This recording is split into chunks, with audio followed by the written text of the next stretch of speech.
Film की शुरुआत में हमें जैक सली को दिखाया जाता है जो पेंडोरा प्लैनेट पर है, जो अब ओमटिकाई लोगों का लीडर बन चुका है। यहाँ पर उनका पूरा परिवार है। जैक सली ने अब 2 बच्चों को अडॉप्ट कर लिया है, जिसमें जो लड़की होती है जिसका नाम कीरी है, वो जैक की दोस्त ग्रीस की बेटी है। जब वो अवतार के रूप में आई थी तो उसकी बेटी हुई थी। उसके बाद उसकी मृत्यु हो गई क्योंकि उसने ओमटिकाई यानी इस प्लैनेट के लोगों का साथ दिया था और अब उसे जैक ने अडॉप्ट कर लिया है। यहाँ पर एक इंसानी बच्चा भी होता है क्योंकि जब इंसानों को इस प्लैनेट से भेजा जा रहा था अब ये बच्चा काफी छोटा होता है, जिसकी वजह से इस बच्चे को यहाँ पर रख लिया जाता है। जैक के 4 बच्चे होते हैं और अब जैक और उसकी पत्नी इन सारे बच्चों का ध्यान रखते हैं। जैसे जैक की पत्नी ने उसे यहाँ पर हर एक चीज सिखाई थी, जैक भी अपने बच्चों को उसी तरह से सिखाता है। एक रात जैक अपनी पत्नी के साथ फ्यूचर के बारे में बात कर रहा होता है, तभी वो आसमान में एक चमकते हुए सितारे को देखते हैं जिसकी रोशनी बहुत ज्यादा होती है। जल्दी जैक को पता चल जाता है कि ये कोई सितारा नहीं बल्कि ये इंसानों का स्पेसशिप है जो फिर से इनके प्लैनेट पर आ चुके हैं। इंसानों के स्पेसशिप बहुत तेजी से पेंडोरा प्लैनेट पर लैंड करते हैं, जिससे वहाँ के जंगलों में आग लग जाती है और वहाँ बहुत तबाही होती है। पेंडोरा के धरती पर लैंड करते ही वे लोग तबाही मचाना शुरू कर देते हैं क्योंकि उन लोगों का मकसद ही नावियों को यहाँ से भगाना था, जिससे यहाँ के कीमती पत्थर को हथिया सके। फिर जल्दी से स्पेसशिप का दरवाजा खुलता है, जिससे इंसान जो मशीन के अंदर बैठे होते हैं वो बाहर निकलते हैं। साथ ही बड़ी बड़ी मशीनें होती है और इनके सामने जो कुछ भी आता है वो सबको कुचलते हुए लगातार आगे बढ़ते रहते हैं। जैक और उसकी पत्नी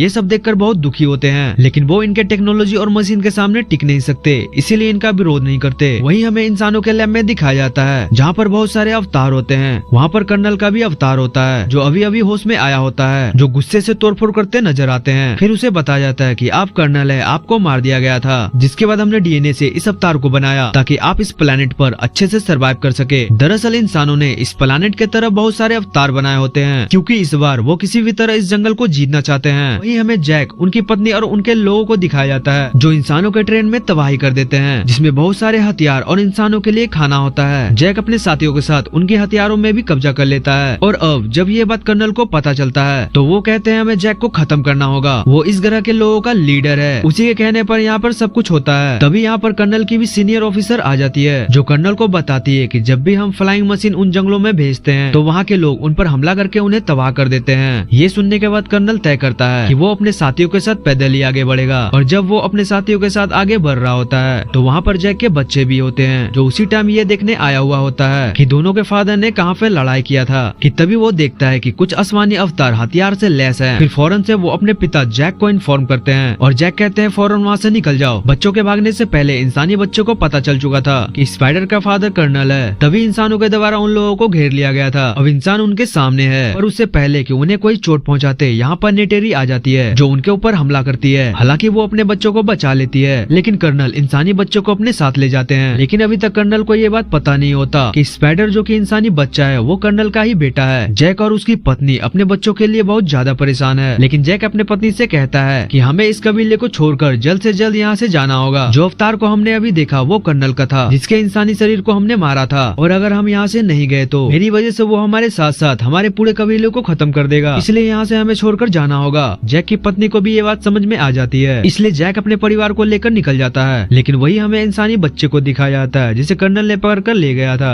उसे इंसान टॉर्चर कर रहे होते हैं क्योंकि जैक अंडरग्राउंड हो चुका था। वो जैक का एग्जैक्ट पता जानना चाहते हैं और स्पाइडर उन्हें कुछ भी नहीं बताता। तभी कर्नल को अपने बेटे पर दया आ जाता है और अपने सीनियर से कहता है कि इसे मुझ पर छोड़ दे, जैक का पता मैं निकाल लूंगा। उसके बाद कर्नल कहते हैं कि मैं तुम्हारा पिता हूँ। जब मैं पहली बार इस ग्रह पर आया था तो मुझे मार दिया गया था जिससे तुम इसी ग्रह पर रह गए थे, पर अब मैं ऐसा नहीं करूंगा, मैं तुम्हें वापस ले जाऊंगा। अगर मेरी बात नहीं मानी तो मैं तुम्हें उन व्हाइट कोट वालों को सौंप दूंगा। यह सुनकर कर्नल की बात मान जाता है। वहीं जैक सली को दिखाया जाता है अपने पूरे परिवार के साथ, जहाँ पानी में रहने वाले इसी ग्रह के दूसरे प्रजाति के लोग जो पानी में सरवाइव करते थे, उनके शरीर का रंग जैक से काफी अलग होता है। और मैं आपको बता दूं कि अवतार 3 में हो सकता है जैक सली अपने पूरे परिवार के साथ किसी और कबीले के पास जाए, कि अभी तक तो देखकर यही लगा कि पानी में रहने वाले कबीले लड़ाई करने में ज्यादा सक्षम नहीं है, इसलिए हो सकता है कि जैक किसी और शक्तिशाली कबीले के पास जाए जिस कबीले का रंग येलो, ब्लैक या रेड भी हो सकता है। जब उस कबीले का मुखिया आता है तो जैक को कहते हैं कि तुम यहाँ पर नहीं रह सकते क्योंकि तुम्हारा रहन सहन और हमारा रहन सहन बहुत अलग है, हम पानी में रहते हैं और तुम जंगल में। तो जैक लीडर को समझाता है कि इस वक्त मुझे तुम्हारी जरूरत है, मेरे परिवार की जान खतरे में है, यहाँ पर हमें कुछ वक्त रहने दी जाए। जिसके बाद जैक और उसके परिवार को यहाँ पर रहने की इजाजत मिल जाती है, लेकिन उन्हें पानी में रहना नहीं आता, ना ही उन्हें यहाँ के लोग पसंद करते हैं। फिर भी जैक के फैमिली धीरे धीरे पानी में रहना सीख गए थे। कुछ दिन के बाद हमें दिखाया जाता है कि जैक की बेटी कीरी को लीडर का बेटा परेशान कर रहा होता है, और तभी यहाँ पर जैक के दोनों बेटे आ जाते हैं जो मुखिया के बेटे को धो डालते हैं। फिर जैक यहाँ पर आ जाते हैं और समझाते हैं कि तुम्हें उन बच्चों के साथ झगड़ा नहीं करना चाहिए था, वो लीडर का बेटा है, चलो अब जाओ और माफी मांगो। जैक का बेटा ना चाहते हुए भी उसके पास जाता है और माफी मांगता है। लीडर का बेटा कहता है कि चलो मैं तुम्हें वहाँ ले जाता हूँ जहाँ मर्द शिकार करते हैं, और फिर उसके साथ जाने लगता है और वो जैक के बेटे को पानी की गहराई में ले जाता है जहाँ पर एक शार्क की तरह दिखने वाला अकुला नामक मोनिस्टर रहता है और उसे आगे बढ़ाकर पीछे से सारे बच्चे भाग जाते हैं। इसके बाद वहाँ पर अकुला नामक मोनिस्टर आ जाता है जो जैक के बेटे पर हमला कर देता है। वो अपनी जान बचाने के लिए इधर उधर भागने लगता है, लेकिन पानी के अंदर उसकी स्पीड इतनी नहीं होती और उससे पहले वो मोनिस्टर उसे खाता कि तभी इस समुद्र का सबसे बड़ा शार्क फिश जिसका नाम तुलकन है, लेकिन कबीले वाले इसे पाइकन के नाम से जानते हैं, जो बहुत ही इमोशनल और बुद्धिमान होते हैं जिसे हर भाषा समझ आती है, आकर मोनिस्टर को मार देता है। जैक का बेटा को पानी में रहने की वजह से सांस रुकना शुरू हो जाता है, जिस वजह से वो बेहोश हो जाता है और जब उसे होश आता है तो वो पानी के ऊपर होता है। वो देखता है कि वो पाइकन के ऊपर लेटा हुआ है जिस पाइकन ने उस अकुला नामक मोनिस्टर को मार दिया था। दरअसल इसी ने जैक के बेटे की जान बचाई। वो इशारा करता है कि उसके पंख पर एक खंजर लगा है जिससे उन्हें बहुत तकलीफ हो रही होती है। जैक का बेटा उन खंजर को निकाल देता है, जिसके बाद उन दोनों में दोस्ती हो जाती है और उसे किनारे तक छोड़ देते हैं। जिसके बाद लीडर को पता चल जाता है कि उसके बेटे ने जैक के बेटे को पानी की गहराई में मोनिस्टर के पास छोड़ा था, इसलिए वो अपने बेटे को सजा देना चाहता है। पर जैक का बेटा उसे बचाने के लिए झूठ बोल देता है कि मेरा आइडिया था, मैं ही गहरी पानी में जाना चाहता था। ये सुनने के बाद लीडर के बेटे को बहुत शर्मिंदगी महसूस होती है क्योंकि वो मरने के लिए छोड़ दिया था जबकि उसने उसे बचा लिया। और अब जैक का बेटा भी यहाँ के बच्चों का एक अच्छा दोस्त बन जाता है। जिसके बाद वो बताता है कि बड़े वाले पाइकन ने मेरी जान बचाई, लेकिन उन पर कोई भी विश्वास नहीं करता। जैक का बेटा फिर से उसी पाइकन के पास जाता है जहाँ पर वो उसके साथ बहुत इंजॉय करता है। वहीं हमें कर्नल को दिखाया जाता है जो जैक को ढूंढ रहा होता है। वो किसी भी तरह से ढूंढकर उससे बदला लेना चाहता है, लेकिन उसे पता नहीं कि जैक अपने परिवार के साथ कहाँ चला गया। और कर्नल स्पाइडर की मदद से यहाँ के कल्चर के बारे में बहुत कुछ सीख लिया होता है। साथ ही वो एक किरान यानी उड़ने वाली पक्षी पर बैठकर फ्लाइंग कर सकता है, जिस पर बैठकर स्पाइडर के साथ एक आइलैंड पर पहुँचता है। वहाँ के लोगों को ये बंदी बना लेते हैं और उससे पूछते हैं कि क्या तुमने जैक को देखा है। वो जैक की फोटो भी उन्हें दिखाता है। वो बताते हैं कि हमने इस शक्ल की किसी भी नामी को यहाँ पर नहीं देखा है। कर्नल को इससे गुस्सा आ जाता है और वो वहाँ के एक क्रेचर को मार देता है, जिससे स्पाइडर को बहुत बुरा लगता है और वो कहते हैं कि ये सिर्फ मछली पकड़ने वाले नावी हैं, इन्हें कुछ भी नहीं पता। कर्नल उन लोगों से पूछना बंद कर देता है, लेकिन इस जगह को जलाकर वो निकल जाता है। इसके बाद वो कई और कबीले के पास जाता है, पर उसे किसी भी कबीले से कोई इन्फॉर्मेशन नहीं मिलती। वो कई नामी लोगों को मार देता है और अब जब वे समुद्र के रास्ते जा रहे होते हैं, इनके सामने एक बहुत बड़ा पाइकन अपने बच्चे के साथ तैर रहा होता है। ये उसके ऊपर हमला करके मार देते हैं, जिसके बाद ये उसके मुंह के अंदर जाते हैं जहाँ से उसके दिमाग से एक ऑयल निकाला जाता है और ये ऑयल बहुत कीमती होता है। जो भी इसके ऑयल को एक बूंद पिएगा वो कभी भी बूढ़ा नहीं होगा, जिसका कीमत करोड़ों में होता है। अगले दिन कबीले के लोग और जैक इस मरे हुए पाइकन को देख लेते हैं, जिसे लीडर की पत्नी ये देखकर रोने लगती है क्योंकि ये कबीले के लोग इस पाइकन को अपने परिवार मानते हैं। वो समझ जाते हैं कि ये सब जैक की वजह से हुआ है, जिसकी वजह से हमारे परिवारों को मारा जा रहा है, जिससे सभी कबीले वाले इंसानों पर आक्रमण करने के लिए तैयारी करने लगते हैं। वहीं जैक के बेटे को दिखाया जाता है जो समुद्र में फिर से अपने दोस्त पाइकन से मिलने जाता है जिसने उसकी जान बचाई थी। वो देखता है कि पाइकन पूरी तरह से बेहोश की हालत में पड़ा होता है क्योंकि उनकी बॉडी में इंसानों ने एक बहुत बड़ा डिवाइस इंजेक्ट किया होता है, जिससे वो हिल भी नहीं पा रहा होता और अगर उसे यहाँ से मूव करना है तो उस डिवाइस को निकालना होगा। जैक का बेटा और कबीले के दूसरे बच्चे उस डिवाइस को निकालने की कोशिश करने लगता है और जल्दी इस जगह इंसान पहुँचने वाले हैं क्योंकि वो इस पाइकन के दिमाग से वो लिक्विड निकालना चाहता है जिसकी कीमत करोड़ों में है। जैक और कबीले के सभी लोगों को पता चल जाता है कि उनके बच्चे खतरे में है, इसलिए सबके सब समुद्र में कूदने लगते हैं और वहाँ जल्द से जल्द पहुँचना चाहते हैं जहाँ उनके बच्चे फंसे हुए थे। अब कर्नल उन बच्चों को देख लेता है, पर उससे पहले कि वो अपने लोगों के साथ उस जगह पर पहुँचता, बच्चे पाइकन के बॉडी से उस डिवाइस को निकाल लेते हैं और उसे समुद्र की गहराई में ले जाते हैं ताकि उस पाइकन को छुपा सके। कर्नल के लोग बच्चों पर लगातार हमला कर रहे होते हैं और इसी हमले में लीडर की जो बेटी होती है उसकी जान जाने वाली होती है, लेकिन जैक का बेटा उसे बचा लेता है कि तभी कर्नल बच्चों को जाल में पकड़कर शिप में ले आते हैं। जैक भी उन कबीलों के साथ यहाँ पर पहुँच जाता है, लेकिन वो देखता है कि कर्नल शिप के फ्रंट पर बच्चों को बांधा होता है, इसलिए उन पर हमला नहीं कर सकता। कर्नल जैक से कहता है कि तुम अपने बच्चों की जिंदगी चाहते हो तो तुम्हें शिप पर अकेले आना होगा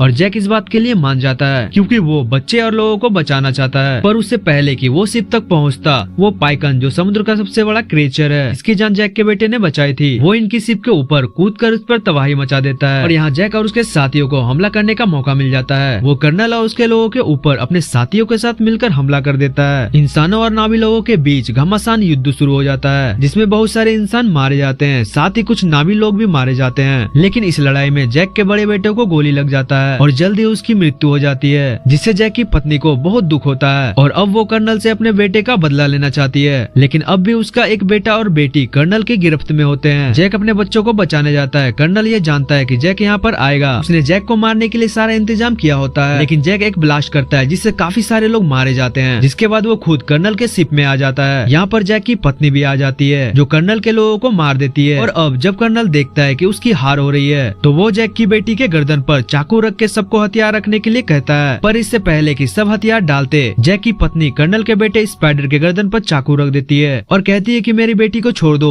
कर्नल स्पाइडर को बचाने के लिए उसे छोड़ देता है, जिसके बाद जैक और कर्नल के बीच एक भयानक लड़ाई शुरू हो जाती है। और इस लड़ाई में जैक कर्नल को मारकर पानी में गिरा देता है। कर्नल जब पानी में डूब रहा होता है तो वहाँ पर स्पाइडर आ जाता है। ना चाहते हुए भी स्पाइडर उसे बचा लेता है, उसे पानी से निकाल देता है। कर्नल चाहता है कि स्पाइडर उसके साथ चले, पर स्पाइडर उसके साथ जाने से मना कर देता है क्योंकि वो बहुत जालिम इंसान होता है। उसने कई क्रीचर को मारा जो स्पाइडर कभी नहीं चाहता था, इसलिए स्पाइडर जैक के फैमिली के पास चला जाता है क्योंकि वो उन्हीं के साथ रहना चाहता है। जैक की फैमिली भी उन्हें एक बार फिर से एक्सेप्ट कर लेता है और जैक जो जंगल की दुनिया को छोड़कर पानी की दुनिया में आ चुका है, वो अपने बेटे को आखिरी विदाई देता है जिसकी मृत्यु हो चुकी है। उसे पता है कि अब इंसान से एक बड़ी जंग होने वाली है जो इनके प्लेनेट पर आकर एक बार फिर से पूरे के पूरे प्लेनेट को हथियाना चाहते हैं। उसी के साथ ये कहानी यहाँ पर खत्म हो जाती है।